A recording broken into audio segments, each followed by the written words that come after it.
Olá, meu nome é Loreta, ginecologista e obstetra. A gente vai hoje receber aqui a Cassandra. A gente fez o primeiro episódio sobre a jornada dela nessa descoberta, nessa reprodução assistida, sendo uma mãe atípica.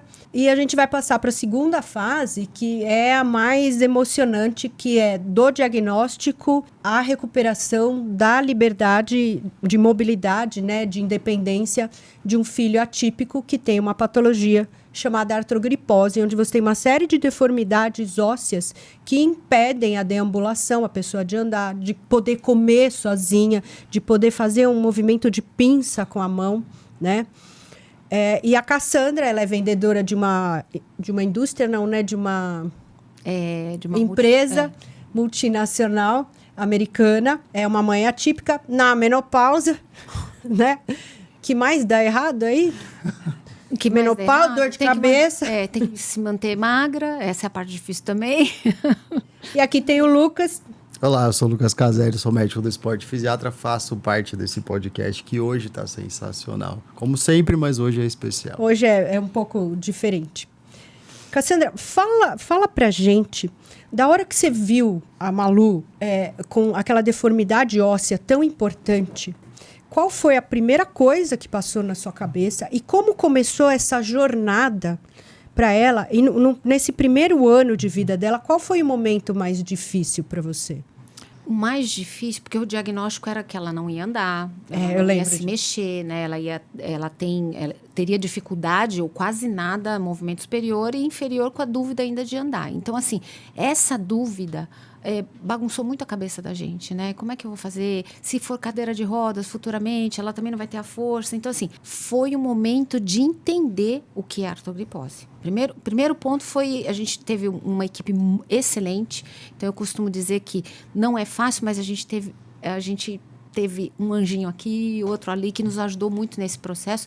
Então, o primeiro foi entender o que é artrogripose, como cuidar, que tipo de tratamento, aonde, que tipo de cirurgia. Então, basicamente, foi a gente meio que ficar, assim, com todo o conhecimento na artrogripose em si. E tratar da forma que deveria ser tratada. Então, assim, o primeiro ano foi mais disso, tratamento e cirurgia. Porque a primeira cirurgia que ela fez com 8 meses. 8 meses. 8 meses. 8 meses. Aí ela vai crescendo, né? E ela vai ter que entrar numa sociedade. Então, ela começou a ir ao colégio, começou a se inserir na sociedade. Esses primeiros anos de inserir-se na sociedade, como é que foi? Como você enfrentou? Porque até o momento ela não tinha essa noção, essa percepção que ela era diferente, né? Não. É como qualquer criança, né? No início você não tem a percepção do amiguinho do seu próprio corpo e a coisa vai ganhando espaço na cabecinha dela. No começo eu acho que era mais para mim, para o Jorge, do que para ela. Quando nós saíamos, eu me lembro que uma cirurgia que ela fez para correção do calcanhar e dos pés, ela ficou com gesso e também no joelho e no quadril. Uma cirurgia só, ela ficou com gesso daqui até a ponta do pé. E nós saíamos com ela da mesma forma. Porque a gente como casal, a gente pensou assim, não vamos deixar de fazer absolutamente nada. Vamos tratar com leveza, ela é o que ela é e nós somos o que nós somos. Então, a gente vai tratar da maneira que tem que ser. Então, a gente saía na rua, ela com gesso daqui até aqui. Então, os olhares são olhares são olhares que te julgam ou olhares de piedade. Então, você tem que construir dentro de você meio que ignorar esse tipo de olhar. E nela, ela não tinha essa percepção até então. Então, eu falo que nos primeiros anos de vida dela, foi mais algo para mim e para o Jorge, para o meu marido. Para a gente entender as pessoas como olhavam para ela e como que... porque tem, Loreta, não adianta. Tem bullying, tem preconceito, tem. Então, a gente tem que encarar isso com uma certa naturalidade. E depois que ela começou a perceber, como a gente também mostrava com leveza e não escondia absolutamente nada dela, vai fazer cirurgia, você tem artrogripose, a sua mãozinha assim, o seu pezinho assim. E depois que ela começou a andar, que foi uma conquista gigante pra gente, ela começou a questionar. Mas ela questionava com tranquilidade também, porque a gente nunca deixou de falar de uma maneira transparente com ela. Então, acho que essa foi a maior conquista da gente, sempre ter um diálogo muito bom, mesmo ela sendo pequenininha, ela entender que ela teria coisa que ela ia conseguir fazer e coisas que ela não conseguiria fazer. Então, a gente sempre teve esse tipo de transparência dentro de casa com ela. Eu acho isso, que eu tô falando, né, essa construção, né, eu acho que é um crescimento e um amadurecimento, né, ela amadurecerá, né, já está amadurecendo muito mais rápido, né, de uma forma bastante diferente de todo mundo, né. Eu tenho algumas frases, né, a Lolita sabe disso, que eu tenho para mim. A primeira delas se chama em inglês assim, né, it is what it is, né, é o que é. Então, é exatamente isso que você está falando, né, você precisa se dar conta da realidade. O que é, né? Perfeito isso, né? De você estudar, de você aprender, de você entender realmente, né, a realidade do que é. Né? E a segunda frase é, né? A man's gotta do what a man's gotta do. Aprendi isso com o Charlie Harper, do Two and a Half Men, né? Que ele fala assim, né? A gente precisa fazer o que precisa ser feito. Né? Então, o que tem para fazer, vamos fazer o que precisa ser feito. Né? Eu acho que essa chamada um pouco mais para a realidade é o que faz com que a gente abra os olhos e fale assim, tá, o que eu posso fazer a partir daqui, né? E aí eu tenho também minha crença, né, que eu falo, olha, Deus nunca vai dar um fardo tão pesado que a gente não possa carregar, né? Então, que é a história que a gente falou no começo, né, no outro episódio, assim, por que não eu? Por que não eu? Por que eu não consigo? Né? E como você falou, né, vários anjos aí no meio do caminho, né? E a gente tem a nossa fé, tem os nossos anjos. Então, acho que, para mim, essa jornada de amadurecimento é a tomada da realidade, é a atitude do fazer o que precisa ser feito e confiar. E confiar, exatamente. E confiar. Não, parece que a gente está falando assim, é tudo muito lindo. Não é. É difícil. Muito. O processo cirúrgico é muito difícil. A recuperação é muito difícil. O preconceito é difícil. Quando ela entrou na escola, não era uma escola que aceitava. Até hoje, a gente vê muitas escolas que não têm a inclusão. Sim. Então, o processo é muito difícil. Então, mas o agora, ela está com 10 anos... Agora é um pouco mais delicado, porque ela já tem noção do corpinho, já tem noção do corpo do outro, já sabe quais são os tipos de olhares. Então, hoje o desafio é outro, porque cada vez o desafio vem se transformando, né? Então, hoje é de uma maneira bem diferente do que era lá atrás, né? Então, hoje nós estamos num outro episódio da vida dela. E qual que foi a pergunta mais difícil para você responder para ela? Desculpe.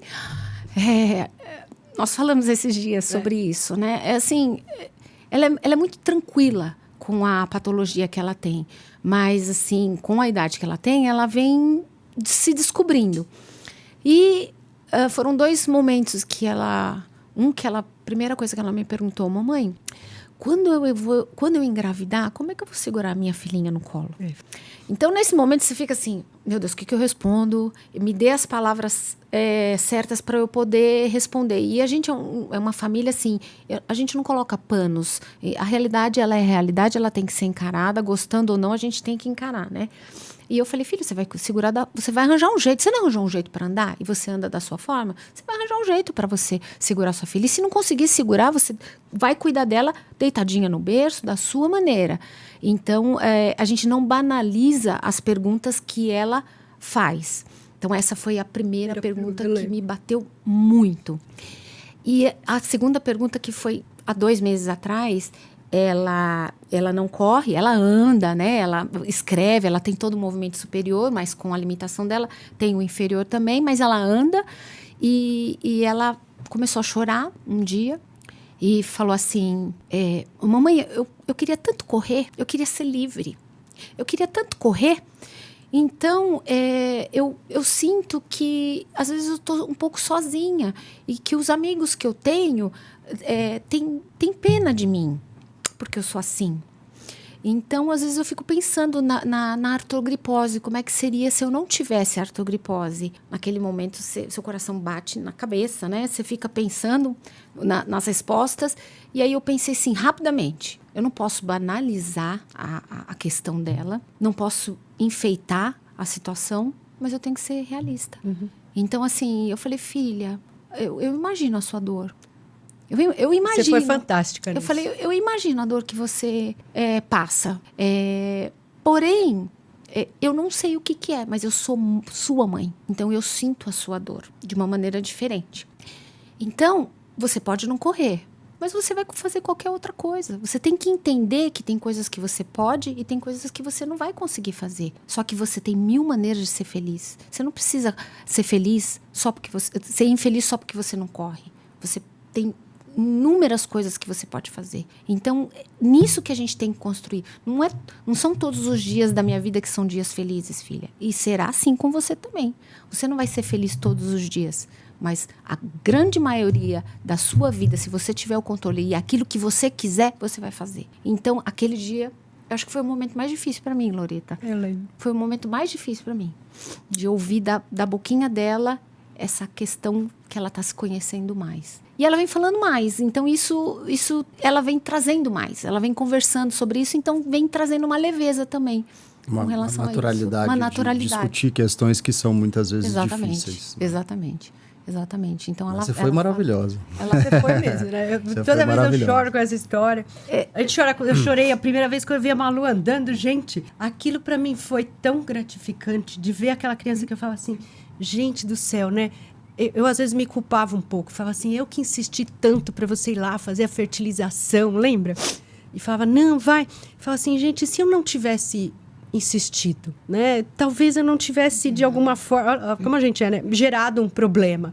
Mas aí, quando ela começou a andar... Loreta, eu faria tudo de novo. Eu faria tudo de novo.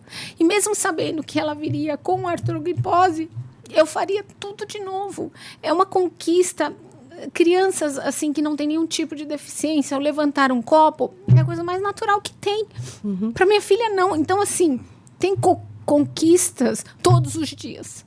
As conquistas que nós temos todos os dias. Levantar um garfo, ou cortar alguma coisa, usar uma tesoura, comer sozinha, pegar um elevador sozinha. São conquistas diárias. Então, eu tenho felicidade diariamente, diferente de uma família que não tem nenhuma criança com deficiência, que você tem picos de felicidade. Eu tenho felicidade todos os dias. Eu tenho superação todos os dias. Eu tenho resiliência todos os dias.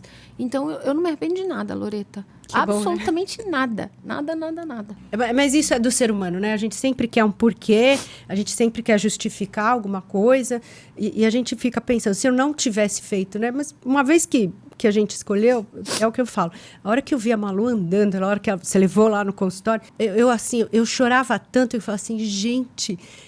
a natureza, às vezes, ela erra algumas coisas, mas o ser humano tem um dom tão maravilhoso que a tecnologia, a ciência são capazes de reverter situações que eram, até então, imutáveis. Porque pensa assim, 100 anos atrás, alguém nascer assim, e ela ficava estava assim, condenada a não ter nenhuma conquista, né? E ela não.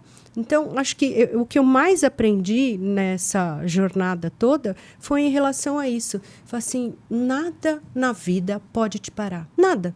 Porque a tecnologia está ao seu favor e quando você tem uma família estruturada, igual a de vocês, isso faz toda a diferença, né?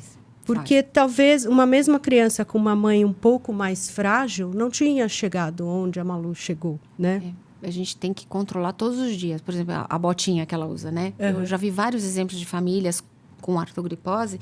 Você tem que usar a botinha todos os dias. E às vezes ela chora, mamãe, deixa eu tirar. Não, filha, você vai me agradecer, você vai entender o que a mamãe está falando. Não, você não vai tirar. Então, assim, essa força que a gente também tem que ter, ela é dia a dia. Então, não é fácil, mas eu faria tudo de novo. E eu gosto daquela história de quando ela respondeu, alguém perguntou do braço dela, lembra? Foi. Da onde vem a leveza, né? Uma amiguinha falou assim, você não levanta o braço? Ela olhou, levanto, do meu jeito, ó, mas eu levanto. Do meu jeito, mas eu levanto. Então, assim, essa leveza que ela tem, lógico, ela vai ter momentos que ela vai entender, eu não posso, vai sofrer por isso, deixa sofrer. Ela tem que sofrer por isso. Mas ela tem que levantar rapidamente e ter a resiliência de enfrentar. E é isso que eu falo para ela. Você vai ser o que você quiser, filha. O que você quiser. E que conselho você dá para uma mãe que passa por algo parecido? Olha, Loreto, eu sempre falo assim, eu coloco na minha vida sempre assim, você tem 2 caminhos. Senta, chora, paralisa ou vai. Vai por esse caminho. E outro ponto, não fica olhando muito o futuro. Se você me perguntar como é que você vê a Malu daqui 15 anos, 10 anos, eu procuro não ver. Não porque eu não queira, é porque é melhor eu construir o agora, fazer o agora, para ela ter um futuro melhor. Então, eu não fico sofrendo para ver na adolescência o que ela vai ter. Então, o conselho é, não pense tanto no futuro. Não carrega essa ansiedade. Pense no agora. O que você pode fazer é o agora, que ele transforma o futuro. Então, olha o agora. É sempre o agora que você tem que olhar. Esse é um pensamento estoico muito interessante, né? Que Fala perto. Vai de novo e puxa o microfone pra você, porque tá fora. Esse é um pensamento estoico bastante interessante, né? Que é da brevidade da vida e a gente começa a atentar para as pequenas coisas do nosso dia a dia, né? Então, faça o que de ti depende e do resto seja calmo e tranquilo, né? E confie, né? Essa ansiedade do amanhã acaba diminuindo, né? Eu via bastante isso nos pacientes da fisiatria, que você começa a criar uma consciência de pequenos detalhes da vida. Alguém que segurou a porta do elevador para você. Alguém que te ajudou quando viu que você estava com uma dificuldade de andar, de segurar um objeto, né? De estar pegando alguma coisa mais pesada, alguém te ajudou. Então, essa consciência, né, que você traz, que você falou, né, todos os dias, né? Parece que você vive muito mais no momento presente e você começa a observar todas as coisas, né? É como se a maioria das pessoas às vezes estivesse dirigindo um carro na estrada, mas em alta velocidade. Você não para muito na paisagem, né? Como agora, quando você precisa ir a pé, você começa a reparar nos pássaros, nas árvores, né? Em todos os detalhes, os pequenos detalhes do caminho. Que muitas vezes as pessoas falam, nossa, eu passo aqui o tempo inteiro, né? E eu me lembro de uma história muito, muito interessante de um paciente que tocava ali, nasceu sem os braços, né? Por uma deficiência de uma medicação que era talidomida. Talidomida, sim. Então ele tinha lá uma genesia dos braços e ele tocava violão com os pés, né? E aí, uma das frases do paciente fala assim, as pessoas me perguntam o que é um milagre, as pessoas falam que eu sou um milagre, eu falo não. Ele fala, eu olho para as pessoas levantando o braço, isso para mim é um milagre, né? Então, assim, essa visão do que são as coisas que a gente tem como trivial, como banal na vida, né? Quando você começa a trazer isso para a realidade, você começa a enxergar a vida numa coisa totalmente diferente. E é o que você falou, né? Eu tenho felicidades todos os dias. Né? Transforma a vida da gente. Isso é tudo que eu vivo com a minha filha, eu carrego até pro lado profissional. A resiliência que eu conquistei com ela, eu carrego para cá. A resiliência que eu conquistei, a alegria que eu conquistei com ela, eu carrego para a família, relacionamento marido, com tudo. A empatia tudo, com os outros a empatia. Passando também. E eu costumo dizer que eu vivo a plenitude. Eu sou plena em tudo que eu faço. Eu tô plena aqui agora. Eu tô plena aqui agora. Eu vou fazer alguma coisa, eu tô plena ali. E isso quem me ensinou foi muito a Maria Luísa. Essa chegada dela transformou a mim, meu marido, a família inteira. Transformou até sua perspectiva de vida, né? Com certeza, com certeza. Por incrível que pareça, eu quero viver mais. Eu quero ser mais saudável ainda. Você sabe disso, você vem me acompanhando. Então, assim, te traz uma energia, apesar de eu ter sido uma mãe aos 42 para 43 anos, eu vou fazer 53, me traz uma energia como eu nunca tive. Né? Uma vontade de viver como eu nunca tive, para cuidar dela, para estar com ela, para acompanhar a adolescência dela e futuramente a profissão dela, ser mãe ou não, o que ela desejar, eu quero estar junto. Então me trouxe tudo isso também, a minha família toda. Eu quero que você deixe uma mensagem para Malu aqui. Te peguei. Filha, você vai ser o que você quiser. Você já transformou tantas vidas que você vai ser o que você quiser. Não deixe ninguém falar diferente disso. E eu falo isso muito para ela. Você vai ser o que você quiser. Essa é a minha mensagem. Com uma mãe dessa, né? Com uma infraestrutura dessa, ela vai ser o que quiser. E ela é muito inteligente, né? Muito. Então, Malu, eu e Lucas, a gente vai deixar um beijo aqui pra você. Eu tô mandando um presente pra você treinar. Depois eu quero que você mande uma foto fazendo uso do presente. E deixo aqui o convite pra você vir falar como você quer vir falar. Obrigada, Loreta, pelo convite de estar aqui. Muito especial. Obrigada a você, mas me fazer chorar de novo não é vale, demais. Né? Não vale. Não vale. Mas eu acho muito importante a gente passar certas experiências que a gente tem na vida, né, que fazem você valorizar o que você tem quando você está dentro daquela tal normalidade, e você vê que mesmo quem não está na tal normalidade da sociedade é capaz de superar e te ensinar muito mais. Muito. Né? Você, para mim, é um exemplo absurdo dessa superação. Né? Você é minha ídola, eu sempre falo isso para você. E eu tenho um carinho muito grande por você e agradeço você estar aqui e não me faz chorar de novo. Não vou tentar não fazer, não. Eu que agradeço, de coração.